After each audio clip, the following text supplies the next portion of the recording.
But Robert, you have been a fan, I know, of Claire Denis films for a while, because I remember when I interviewed you about Good Time, and I asked you what you've been watching, you had said you had just binge watched. I don't think you used the word binge, but you watched almost all of her films the previous weekend or something. Yeah. Yeah. I You remember. don't have to. I'm sorry. It's. I remember doing the meeting with you in LA, and there's this. What is the video? I think it's there's a video store in LA, which is great for just kind of Unknown film. difficult to I know. I was trying to think of a nice way to say it. Difficult to find films, and I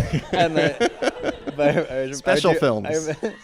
I remember going in there and like getting they had their entire collection there, and I was just like, Wow. and I would just get like the entire shelf, and the guy's like, big meeting coming up, and then I was literally like, it's like just curiosity. But yeah. No, I was, but I'd seen White Material years and years before, and then seen Beau Travail and Chocolat, and like, but it was really White Material because I just like things which it just feels like such a contained world, and it just felt very authentic. It didn't feel like there was, if you just shot in a particular direction, if you moved off to the side, then it would just. It's kind of why I like the Safdies as well. When I saw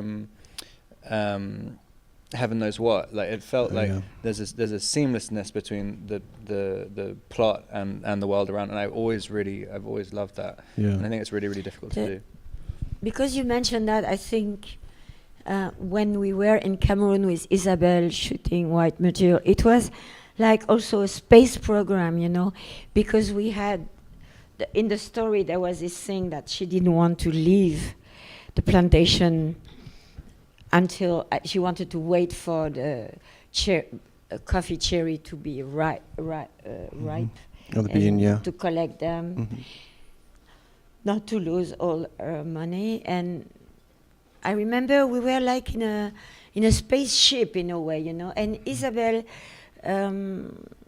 she was like a coffee soldier, you know. I mean, I remember she was, she loved to drive the tractor, and she was training every day.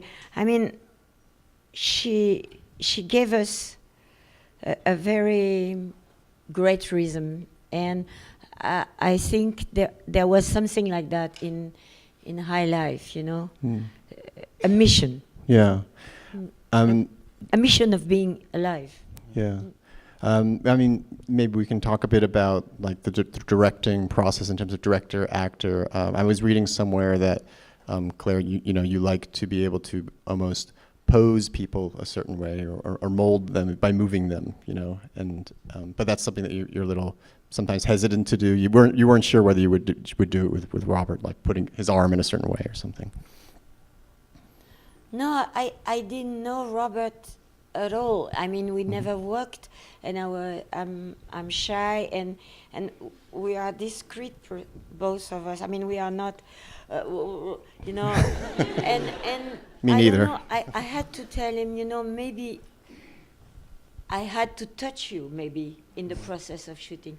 I didn't want him to be shocked by that.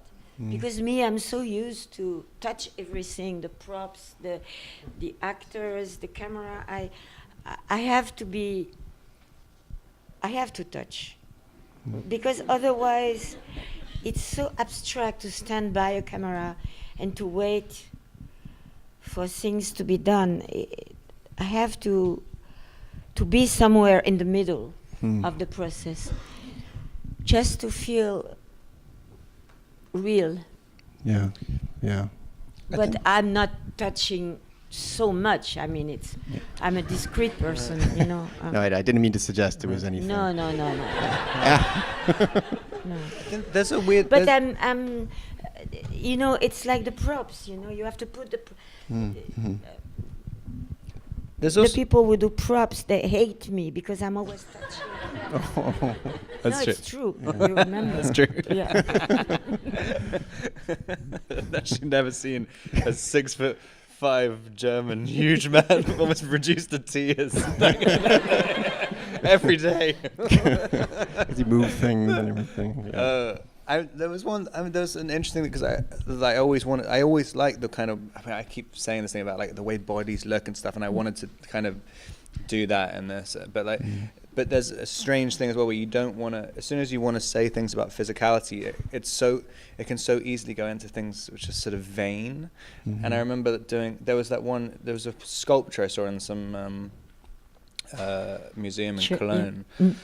Which was a woman who was breastfeeding her child, but it was a really interesting kind of pose. And like when I saw that, and I was like, I know I have to hold the baby like that. And it has to be about like flesh on flesh, like with the baby's flesh and all this stuff. And if you said it to one person, like it'd be kind of an embarrassing thing because it's like I really want to be seen in this particular position. There's no particular meaning. I wouldn't be able to explain the meaning behind it, but I would be embarrassed to ask a lot of people about that. But like the fact that Claire kind of understands that, and also just kind of there were certain images which I kind of really, I just sort of knew there was a shape, and I think a lot of people, there's something kind of backwards about that as a performance in a lot of ways, because you're like, if you've already, it feels sort of inorganic, but it's not inorganic, and it's like. I don't know. There's something, and I wanted to do that a lot. Like I remember with a lot of the scenes I remember with Yurick sitting in when we were doing the computer whatever it's called, the report. Oh, yeah.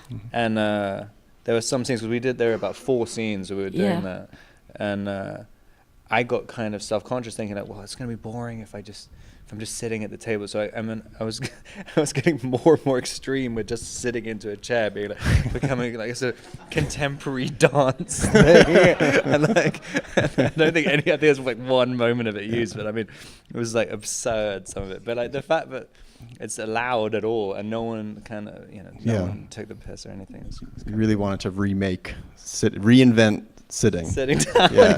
But if I'm not going to describe things because you have not seen the movie, but I remember moments that are extremely physical when you carry the bodies out, and they are heavy.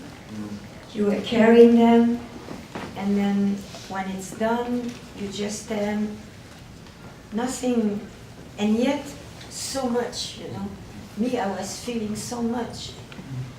The weight of the process of separation, was strong, and I think you immediately understand. It was great not to have to tell you. We hardly spoke, You knew everything, I guess. Yeah. Yeah. That it makes me a little curious. Also, just the feeling of space. And where the bodies are, put. I mean, as thinking visually as a filmmaker, how did you think of how to approach the blackness of space? Because it's very cinematic, but in some ways not. I don't know. To be honest, I trust this guy Aurélien Barraud, who was the astrophysician. He kept screaming at me and says, no light, no sort of cloud, no stars. You see nothing because you go at such a speed that there is nothing to be seen. It's not like to be in a train and you watch the landscape going by. No, does not exist. Oh, okay.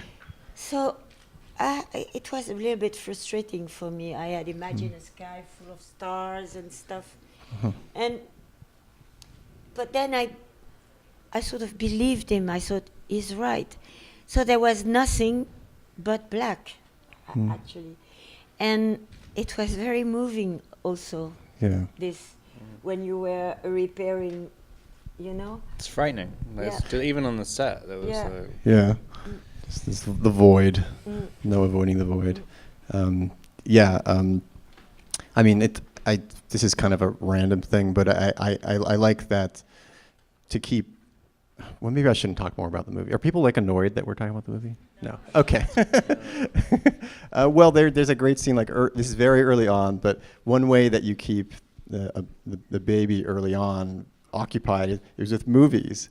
And this detail that I love is that the first time the baby really cries is when the movie's over.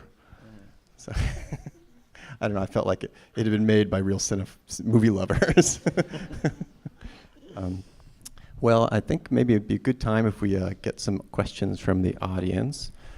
So let's see. I see a hand in the back there. Somebody here. Yeah, if you can just wait till you get the microphone. Are you okay? Hi, this Hello. question's for Rob. So you filmed Remember Me at my high school 10 years ago, and I noticed that you were an executive producer on that film.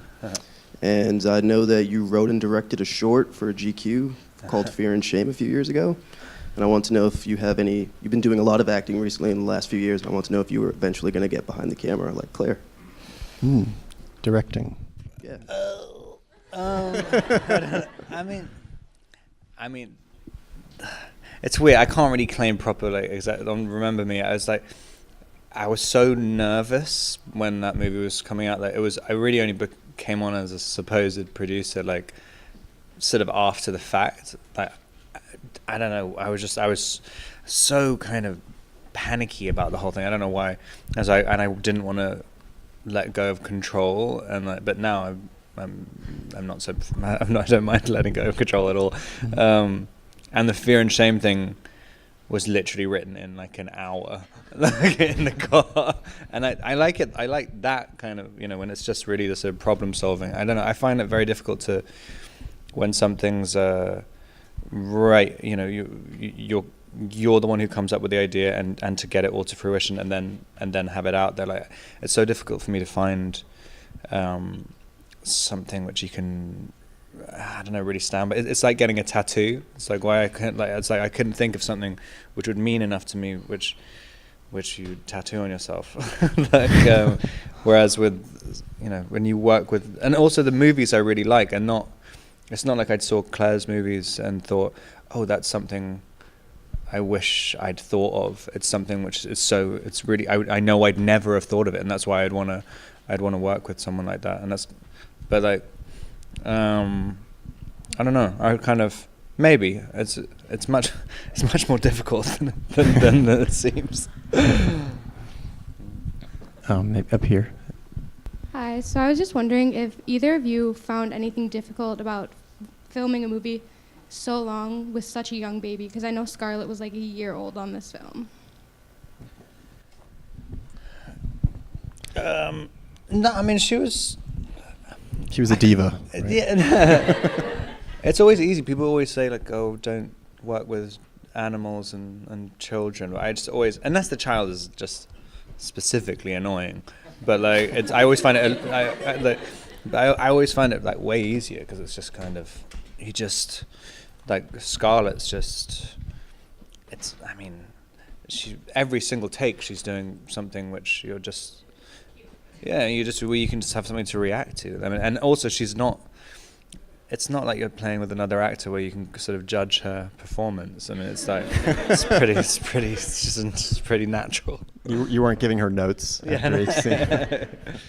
Like it's only you who could mess up. That's the truth. I think she was also, although she learned how to walk on the set, but she was no more like the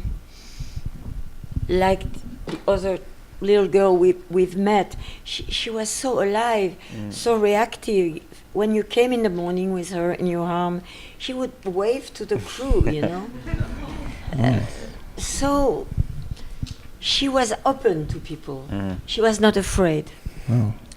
To the point and where she was also greedy. She liked to eat.